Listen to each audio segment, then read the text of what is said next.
여기 시편 37편 읽었던 5절 본문을 다시 한번 보겠습니다. 너의 길을 여호와께 맡기라 말씀했습니다. 이 길이라고 하는 것은 구원받은 저희 그리스도인들의 그 이후의 모든 삶 전체를 통째로 말씀하고 있는 겁니다. 신앙생활은 길을 걸어가고 있다라고 볼 수 있어요. 우리가 걸어가는 이 신앙의 길, 인생의 길, 누가 제일 잘 아실까요? 하나님께서 제일 잘 아시죠? 욥기 23장 10절 말씀에 나의 가는 길을 그가 아시나니, 하나님이 내 길을 잘 아시는 겁니다. 제 인생 길을 하나님이 제일 잘 아셔요. 여러분의 인생길, 그 걸어가는 신앙의 길, 그걸 통째로 하나님께 맡기고 사세요? 맡기고 사셔야 됩니다. 그게 형통의 비결이에요. 여러분 형통하고 싶어요? 불통하고 싶어요? 그 당연한 걸 뭐하러 물어? 네, 당연히 형통하고 싶겠죠. 심지어 식당에 가보면 개업한 지 얼마 안 된 식당에 교회나 성당을 다니시는 분들은요, 10중 8구는 그런 간판이 걸려 있어요. 내 시작은 미약하였으나 내 나중은 심히 폭망하리라. 그런 식당 없죠. 심히 나중은 창대하리라. 근데 그 비결이 뭐라고 욥기에 되어 있습니까? 하나님께 맡기고 살면. 내가 형통하고 불통되는 그 차이, 그 비결은 하나님이 너와 함께 하시냐는 겁니다. 만약에 이 형통의 조건이 육신의 물질의 축복이라면, 저희가 정말로 형통하다라면 여러분 각자 통장에 한 10억씩은 있어야 됩니다. 저부터도 그런 돈이 어디 있습니까? 여러분 통장에 10억 있어요? 그게 형통의 비결입니까? 아니에요. 절대 그게 형통의 비결이 아닙니다. 잠언 30장 말씀은 아굴이라고 하는 사람이 기록한 글입니다. 정말 이 아굴이라는 사람은 집안 배경이 좋은 사람이었습니다. 이 가진 재산도 많았던 사람입니다. 이게 하나님 앞에 형통의 조건이 아니고 될 수 없다는 걸 알았어요. 항상 하나님 함께 하신다는 거, 하나님과의 동행만이 형통의 조건인 걸 알았습니다. 그래서 간절한 마음으로 기도하기를, 하나님, 나로 가난하게도 마시고 부하게도 마시고 오직 일용한 양식으로 나에게 먹으시옵소서. 혹시 내가 너무 부해지면 하나님이 누구냐, 나는 그분을 모른다, 떠날까 두렵고, 내가 너무 가난해지면 남의 물건을 훔쳐 하나님의 이름에 욕되게 할까봐 두려우니 나를 일용한 양식으로만 먹이옵소서. 그 기도의 내용이 뭡니까? 하나님 앞에 형통하기를 구하고 있는 겁니다. 형통의 비결, 형통의 조건은 육신의 물질의 축복이 아니고 풍족이 아니고 하나님이 함께 하시는 동행에 달려있다는 것을 아굴은 잘 알았어요. 그것을 구한 겁니다. 창세기 39장에 보면 요셉이 형통했다라는 그 말씀이 3번 이상 반복되고 있습니다. 요셉이 형통하였더라, 요셉이 형통하였더라. 심지어 요셉을 지켜보고 있는 그 장군도, 감옥에 갇혔을 때 갇힌 그 동료들도 요셉이 형통했다라는 것을 증거해주고 있습니다. 그 비결은 하나님이 함께 하심으로, 하나님 함께 하심으로 요셉이 형통하였더라. 그게 형통의 비결이에요. 여러분, 나의 길을, 여러분들의 모든 인생과 신앙의 길을 하나님에게 다 맡긴다는 것은, 하나님 어찌하면 좋겠습니까? 매사에 하나님에게 질문하고 하나님에게 묻고 하나님의 뜻이 어디 있는지, 하나님을 기쁘시게 하는 것이 무엇인지 그걸 알고 순종 가운데 그 길을 걸어가는 거예요. 그게 내 인생 신앙을 통째로 하나님께 맡기는 거고, 그런 사람이 하나님과 동행하는 사람이고, 그런 사람이 하나님 앞에 형통한 사람입니다. 사무엘하 5장을 보겠습니다.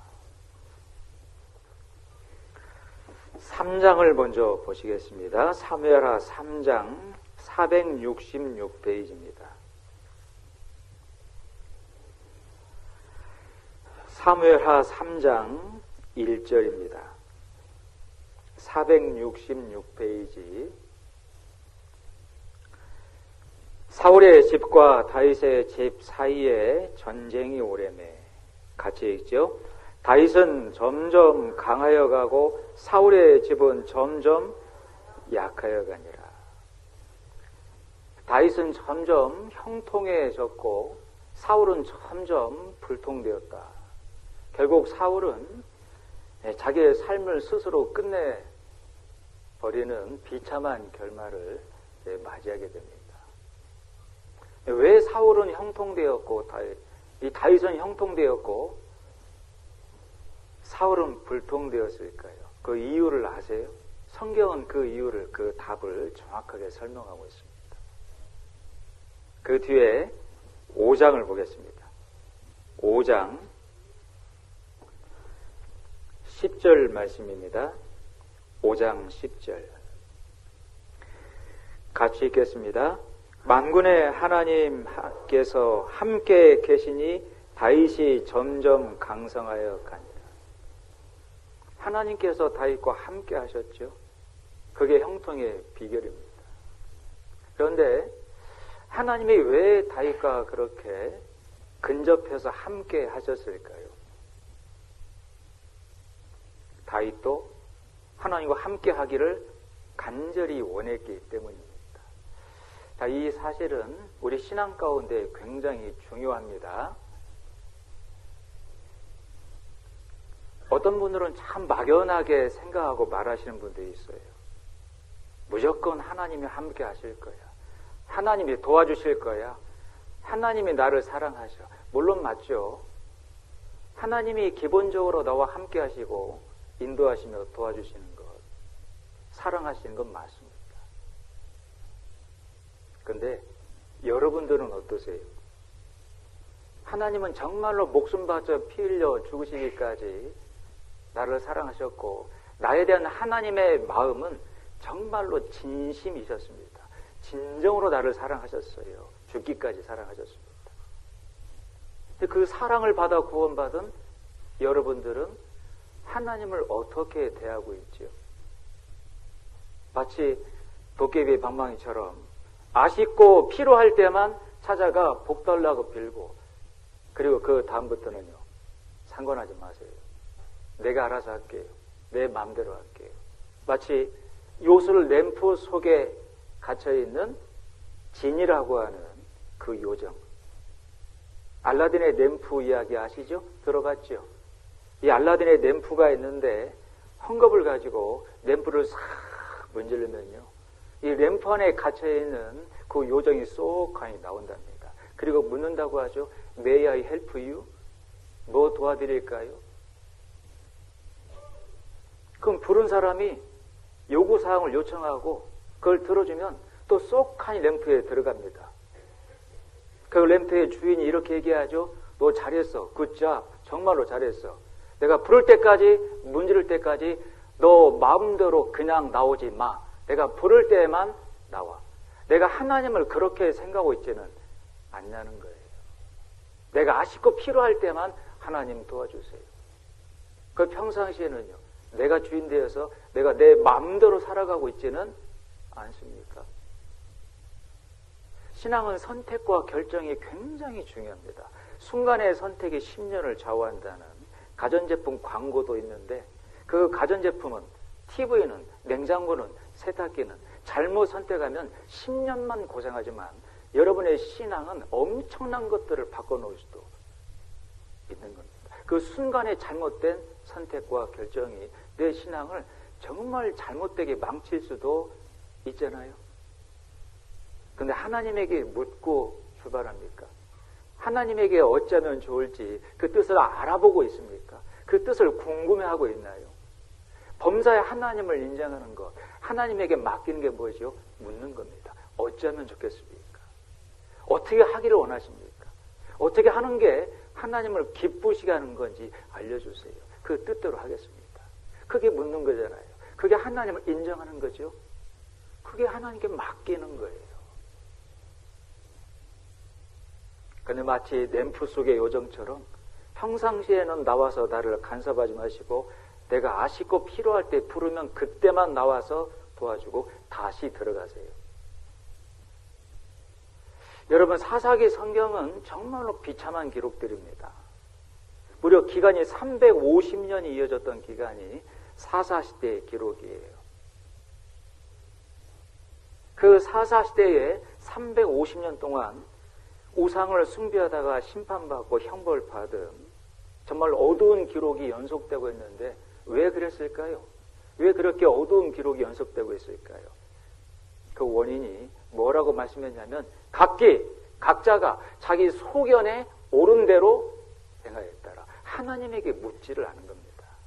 각기 자기 마음대로 하고 싶은 대로 하고 살았더라. 그게 원인이었어요. 그게. 더 이상 하나님은 그들의 왕이 아니었습니다. 심지어 육신의 왕을 세워주세요. 이방 나라를 보니 왕이 세워져 있고 왕의 통치를 받고 있는 모습이 좋아 보였던 모양입니다.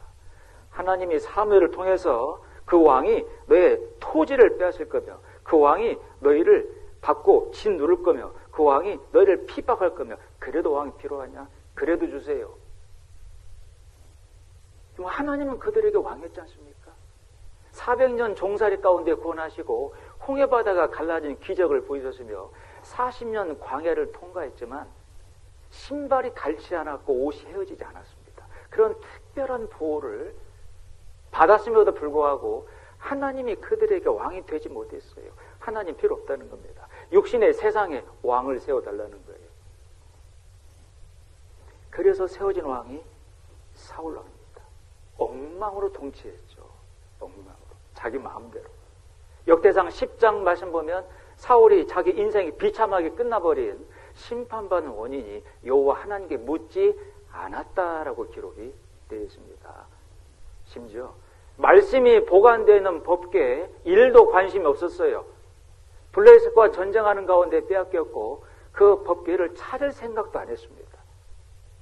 그 법궤를 누가 찾았어요? 다윗이 찾았어요. 다윗이. 그 아버지의 그 딸이었어요. 그 아들이 미갈이라는 딸입니다.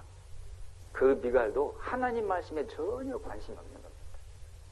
그러니 그 미갈을 다윗의 아내가 되었지만 절대 성경은 다윗의 아내라는 표현이 안 나와요. 사울의 딸이라고 되어 있습니다. 결혼했음에도 불구하고 사울의 딸 미갈, 사울의 딸 미갈, 다윗의 아내라고 표현이 안 되어 있습니다. 왜요? 그 아버지의 그 딸이거든요. 말씀에 관심이 전혀 없는 겁니다. 하나님에게 묻지를 않아요. 그런데도 혼자 생각으로 착각하죠. 하나님이 나와 함께 하실 거야. 나를 도우실 거야. 나를 사랑하셔. 나를 도와주시는 분이셔. 짝사랑하고 있는 겁니다. 함께 하신 건 맞지만 여러분, 동행은 다른 개념이에요. 동행은 두 사람의 마음이 같아야 됩니다. 아모스 3장 3절에 두 사람의 마음이 의합이 되지 않고서야 어찌 동행하리요. 아니, 마음이 다른데 한 공간에 있다고 어떻게 동행할 수 있냐 그 말입니다. 심지어 같이 사는 부부도 마음이 같으면은요, 마음이 하나가 되면 손바닥만한 침대도 몇 개 느껴져요. 근데 마음이 달라봐요. 이 강당만한 침대에 있어도 그 침대가 좁은 겁니다. 여러분 정말 하나님과 동행하셔요? 하나님에게 매사에 묻고 있냐는 거죠. 그게 하나님께 맡기는 거잖아요. 왜 물어요? 맡기고 싶어서요. 내가 못하니까, 할 수 없으니까. 하나님이 알려주시면 그대로 하겠습니다. 그래서 묻는 거 아닙니까?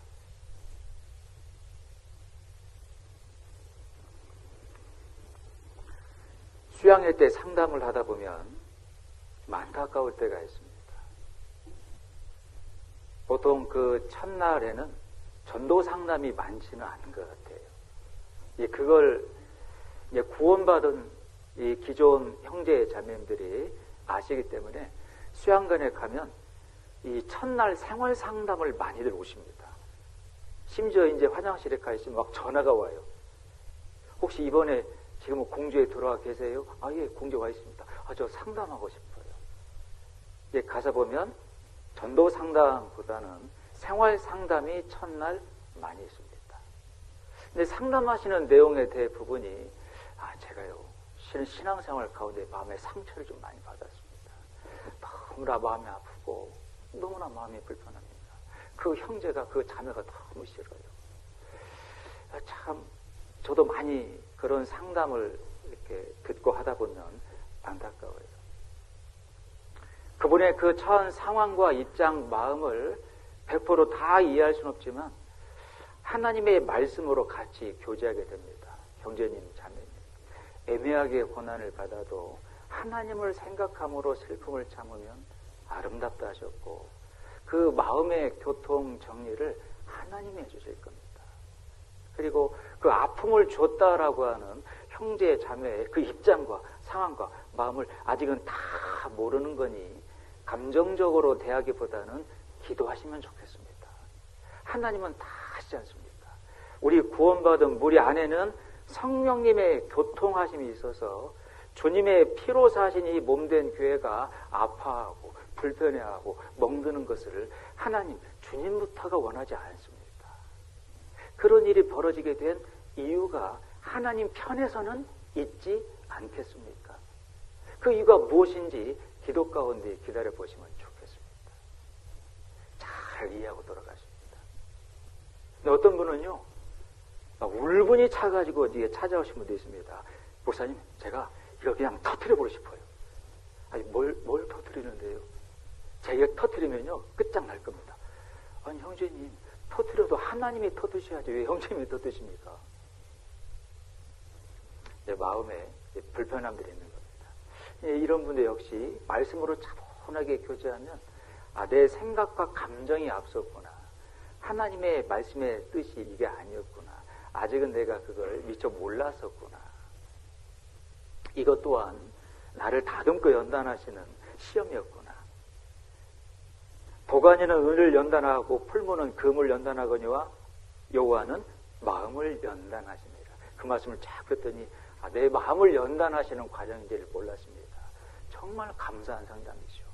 그렇게 말씀으로 마음의 단도리가 되어서 돌아가십니다.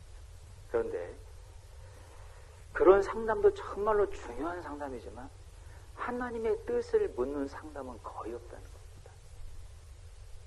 목사님, 제가 직장이 염려가 되는데 어찌하면 좋겠습니까? 목사님, 제가 결혼할 나이가 됐는데 어찌하면 좋겠습니까? 목사님, 회사에 변동이 생겨서 이사를 가야 될 것 같은데 어찌하면 좋겠습니까? 제가 해외에 발령이 났는데 그 나라가 교회가 전혀 없는 나라인데 어찌하면 좋겠습니까? 하나님의 그 뜻을 묻는 상담은 거의 없더라 그 말입니다. 그럼 뭐하고 사는 거예요? 다 알아서들 살고 있는 거예요. 이게요 3, 4년 사이에 완전히 바뀐 겁니다. 3, 4년 사이. 왜 하나님의 뜻을 묻기 위해서 말씀 앞에 오지 않을까요? 어떤 대답을 하실 알아요. 하지만 그렇게 하기 싫은 마음도 있는 겁니다. 여러분 그걸 잘 생각해 보세요. 제가 영국에 있을 때요. 한국에 있는 분들 중에 아들, 딸, 그 형제, 자매, 그 아들, 딸들을 영국에 보내고 싶어 하는 분들이 제가 영국에 8년을 있었지 않습니까? 저한테 먼저 전화가 옵니다. 제 아들이, 제 딸이 이번에 좋은 기회가 있어서 영국에 가게 됐는데 목사님 어떻게 하면 좋겠습니까? 아, 그래요? 좋은 소식이네요. 그 학교가 어디에 있는 학교이죠? 런던에서 북쪽으로 4시간 떨어져 있는 곳입니다. 글라스터라고 하는 굉장히 먼 지역이라는 거예요. 거의 스코틀랜드예요. 거의 스코틀랜드. 상당히 멀리 떨어져 있습니다. 그리고 스코틀랜드는 아직 교회가 없고요. 런던에만 이제 모임이 있는데 상당히 좀 어려울 수도 있습니다. 신앙생활이 쉽지가 않습니다. 한두 번은 기차 타고 이 런던에 내려온다고 하지만 기숙사의 친구들이 그냥 놔두지 않을 겁니다. 외국인들은요, 주말에 뭐예요? 무조건 파티합니다. 그 기숙사 난리예요. 그냥 파티. 마약하는 사람들, 성적으로 불란하고요. 근데 아들이 가고 싶어 한대요. 야, 너 교회가 뭔데? 갈 수 있어? 간대요. 매 주마다 교회를 가겠대요. 한 번도 빠지지 않고 교회를 가겠대요. 엄마는 걱정이 돼서 야, 너 그러다가 신앙을 잘 못하게 될 수도 있어. 굳이 네가 그렇게 갈 필요는 없는데. 저도 그렇게 대답을 해줬습니다. 자매님, 교회가 없는 곳으로 가게 되면 상당히 힘듭니다. 어찌 보면 육신적으로 봤을 때는 좋은 기회처럼 보이지만 신앙적으로 정말로 중요한 걸 잃어버릴 수 있고, 자매님, 저희 구원받은 그리스도인들은 신앙을 잃어버리면 다 잃어버리는 겁니다. 왜요? 구원받은 이후에 우리 삶의 목적이 뭐죠? 신앙입니다. 하나님의 확실한 그 믿음을 가지고 확실하게 구원받아 하나님을 섬기며 복음을 전하는 삶, 그 새로운 삶의 목적이 생겼잖아요. 근데 신앙을 포기하고 신앙을 버려버리면 삶을 포기하는 겁니다. 그렇지 않습니까? 소탕 대실에서는 안 됩니다. 근데 기어이 보내요. 한 달 한두 번 내려옵니다. 그리고 안 내려와요. 전화해도 받지 않습니다. 그리고 전화번호까지 유심칩을 바꿔버립니다. 제가 그런 경우 많이 봤어요. 많이 봤습니다. 여러분, 하나님에게 묻고 출발하는 것은 하나님을 범사에 인정하는 거고, 그게 하나님에게 맡기는 거고, 하나님께 묻고 맡기는 이유는 순종하기 위해서예요. 요한복음 7장 17절에 하나님 앞에 순종하려고 물으면 이게 하나님의 뜻인지 사람의 뜻인지 네가 분간하게 될 거다 그랬습니다. 여러분, 그것을 이 다윗은 정말로 잘한 겁니다. 우리 형제 자매님들은 어떻습니까? 보통 신앙에 가장 중요한 영향을 미칠 수 있는 세 가지의 일들이 결혼, 직장, 이사라고 얘기합니다. 그런 부분들 항상 하나님에게 뜻을 묻고 결정해 나가고 있을까요? 아니면 내 생각이 먼저 앞설 때가 많이 있습니다. 아니면 하나님께 묻기를 원하지만 어떤 답이 있는지를 본인 스스로가 알아요. 그러니 먼저 결정해 버리고 나중에 통받듯이 결제 도장만 찍어주세요. 저는 절대 그 서류에 도장 못 찍습니다. 제가 그렇게 결정하고 사는 가운데 축복받은 사람을 본 적이 없어요. 광주에 있을 때 어떤 형제님이 3교대 근무를 했습니다. 근데 얼굴이 참 많이 밝았어요. 여러분, 3교대 근무하면 정말 피곤한 날은 사람 보기조차 힘든 날이 있답니다. 그냥 쓰러져 자고 싶대요. 근데 항상 말씀과 교제까지 함께하면 시간 가능한 대로 봉사도 참 열심히 잘 참석했습니다.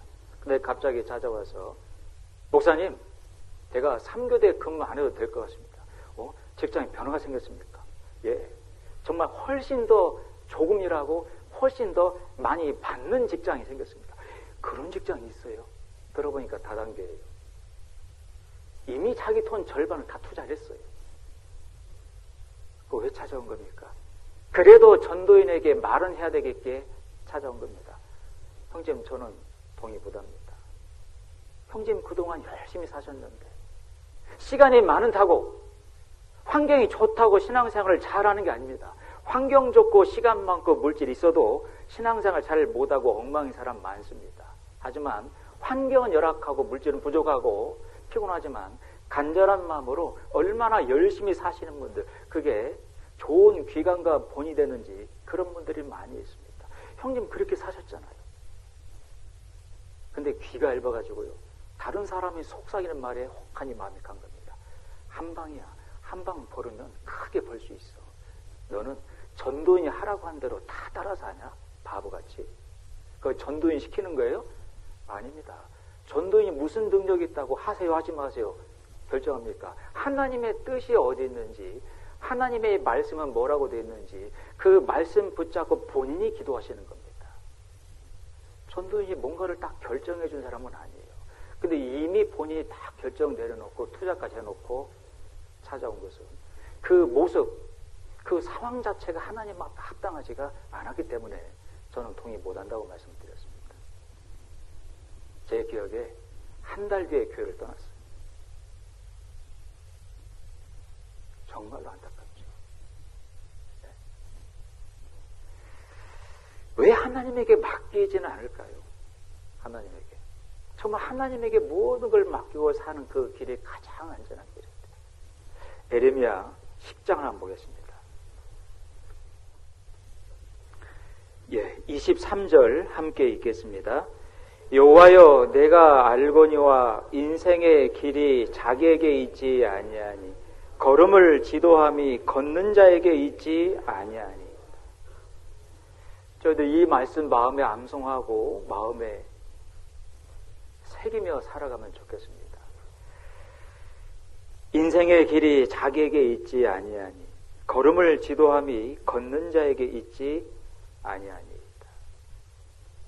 어떤 분으로 내가 다 알아서 하고 있는 게 아니에요. 내가 계획하고 내가 사업을 하든 뭐 장사하든 일을 하고 다 내가 하고 있는 게 아닙니까? 근데요, 사람이 한 치 앞을 알아요? 잠언 27장 1절 말씀에 너희는 내일 일을 자랑하지 말라. 오늘 하루 동안에 어떤 일이 벌어질지를 모른다 하셨습니다. 잠언 야고보서 4장 14절 말씀에도 너희는 내일 일을 알지 못하는도다. 너희는 내일 일을 알지 못하는도다. 너희 생명이 무엇이며 잠깐 보이다가 사라지는 안개와 같으니. 사람은 그런 존재잖아요. 많이 알며 똑똑하게 사는 것 같지만 내일 일도 한 치 앞도 모르고 살고 있는, 하나님의 도움이 반드시 필요한, 근데 묻지를 않는 겁니다. 자기의 인생의 신앙의 길이 걷는 자에게 있지 않고 걸음을 지도함이 걷는 자에게 있지 않고 하나님에게 있다 말씀했습니다. 나의 가는 길 오직 하나님이 아신다라고 말씀했어요. 하나님에게 묻고 출발하는 것, 그게 하나님을 범사에 인자하는 거고, 그게 동의하는 거고 형통의 비결입니다.